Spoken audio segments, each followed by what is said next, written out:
বালিশে ঘুমাবে? দেখো তোমার জন্য আমি বালিশ বার করে দিয়েছি।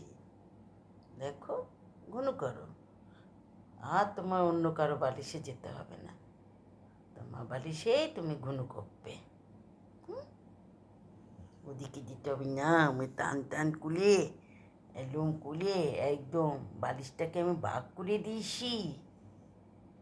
আমার সোনা বালিশ ছাড়া শুতে পারে না গো, এখন ঢং হইছে, অনেক ঢং হইছে এখন। গুট্টু করে তাকিয়ে আসে, কুটু কুটু করে, কার ফোন এলো কার ফোন গেল সব ও তাকিয়ে থাকবে হা করে। তাই আমি এখন বালিশটাকে বার করে দিয়েছি। আমার গুটু বালিশে ঘুনু করবে আজকে থেকে। ভাও নাকি সে বুঝুনে, ভাও নাকি সে? বাবলে বাবলে, কেমন করে ঘুনু করবে গো ওই সোনাটা, আমার গুলগুলিটা।